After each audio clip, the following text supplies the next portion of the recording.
Assalamualaikum warahmatullahi wabarakatuh.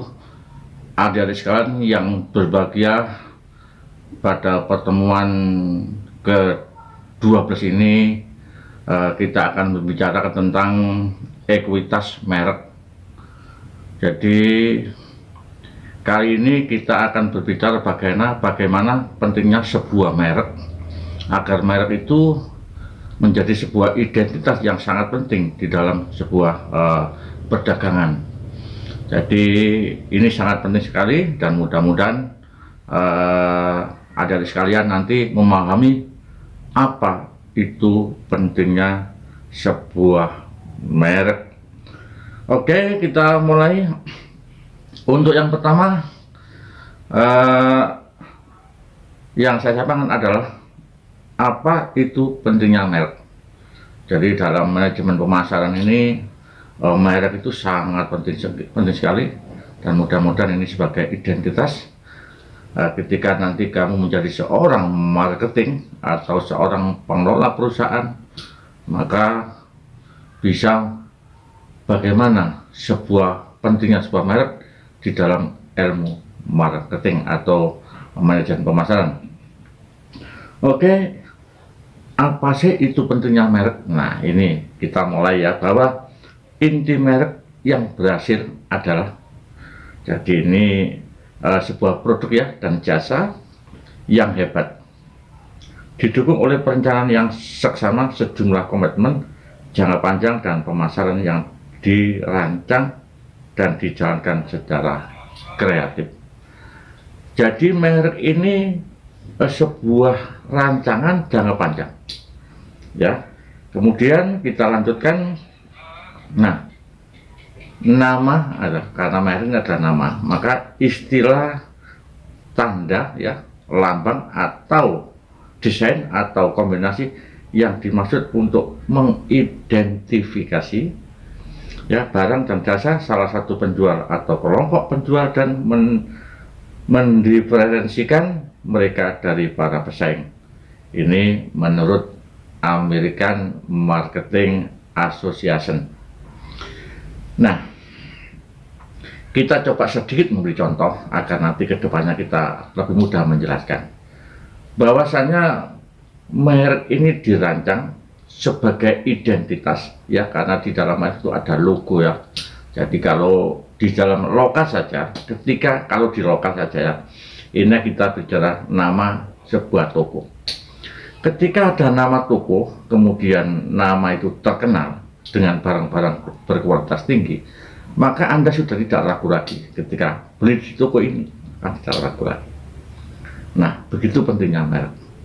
Kemudian ketika Anda membeli sebuah sepatu, misalkan ini, kalau tadi saya sampaikan bahwa ini adalah jangka panjang, sehingga merek ini identitas. Ketika merek itu dengan kualitas bagus dan sudah masuk dalam masyarakat dan menjadi produk yang terpercaya, sehingga merek itu menjadi terkenal dan tidak ragu lagi. Contoh gini, kalau ada merek sepatu Adidas, orang sudah tidak ragu lagi kalau Adidas masih bagus. Nah, inilah pentingnya sebuah merek. Ini saya kasih contoh ya, agar nanti kita mudah untuk melanjutkan bagaimana pentingnya sebuah merek. Kemudian diferensiasi dapat bersifat fungsional, rasional, atau nyata, berhubungan dengan kinerja produk dari merek. Simbolis, emosional, tidak nyata. Jadi timbulnya sebuah merek itu adalah karena perusahaan itu akan lebih mudah mengidentifikasi dan memilah-milah dalam sebuah. Contoh gini, ini coba ini bagi konsumen bagaimana? Apa pentingnya merek bagi konsumen ya?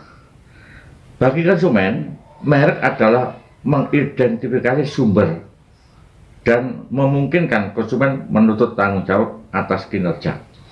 Nah, bagi konsumen, merek ini sebagai sumber. Ketika merek itu sudah terkenal, maka kita sudah menuntut sebuah kualitas daripada sebuah produk. Contohnya kalau kita membeli tadi disebutkan sepatu Adidas. Nah, maka yang kita keluarkan dengan harga yang mahal, otomatis kalau misalkan terjadi 1 bulan rusak, maka ini kan pembeli itu menuntut kepada Adidas.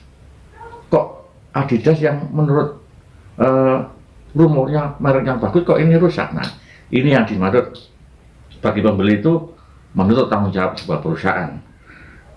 Kemudian menyederhanakan pengambilan keputusan dan mengurangi risiko. Jadi yang dimaksud menyederhanakan keputusan ini adalah kita sudah ragu-ragu lah. Kalau misalkan contoh kalau kita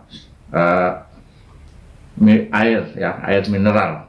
Nah, kan kita sudah tahu bahwa air mineral yang pertama adalah merek Aqua.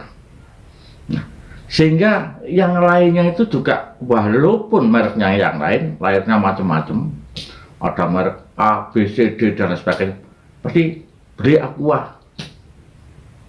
Padahal Aqua itu adalah sebuah merek, tapi merek lain juga akan yang menyebut Aqua. Contoh gini, ada merek Sanyo. Sanyo itu bermacam-macam, ada merek ini A, B, C, D.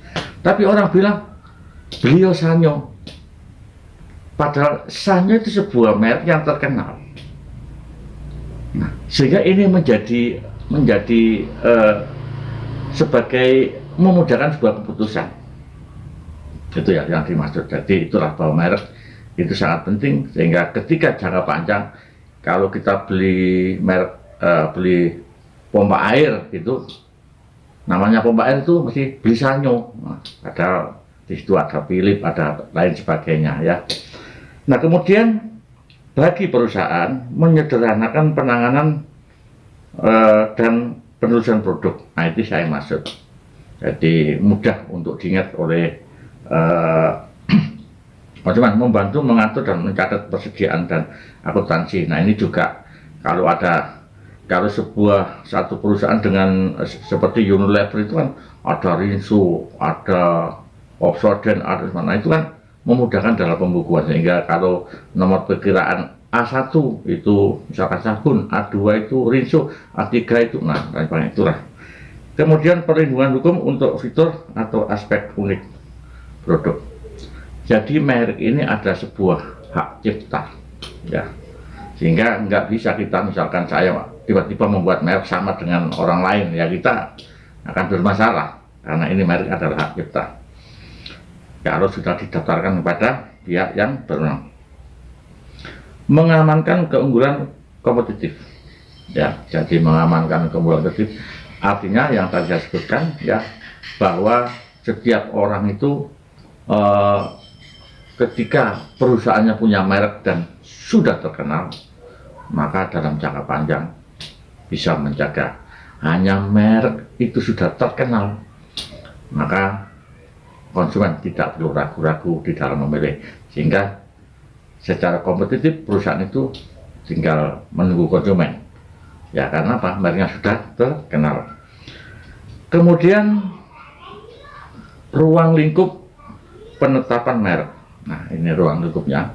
Nah, penetapan merek itu atau disebut juga branding ya. Jadi kita kalau branding itu kan sebuah merek ya.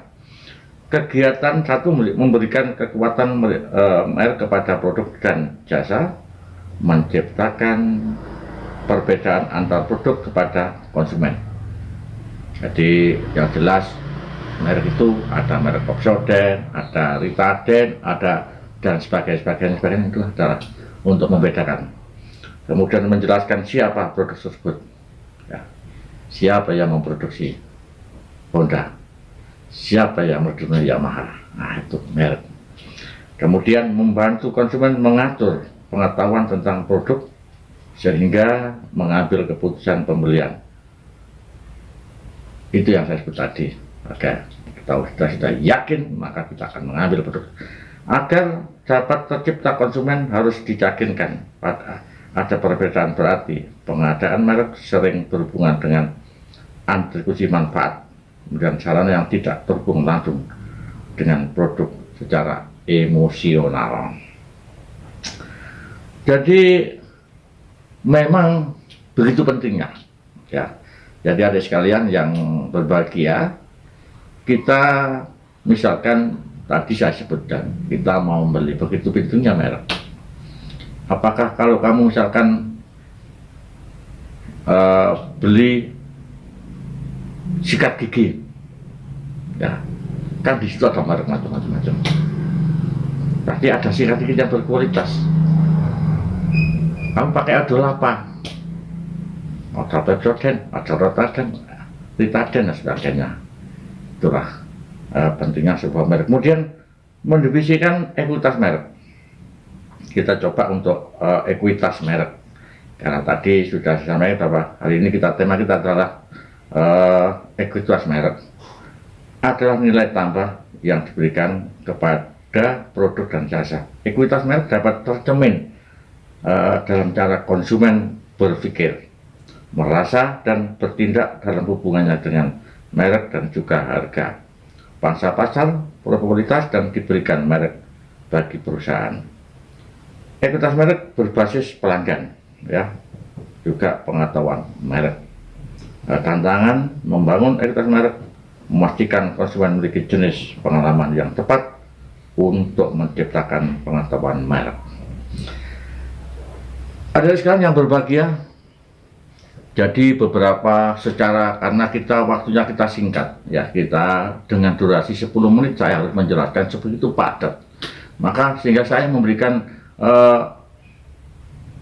tentang ekuitas merek ini secara global, ya, tetapi makna dan substansinya adalah memahami bahwa merek itu sangat penting dalam sebuah label sebuah produk sehingga bisa dikenal dengan masyarakat.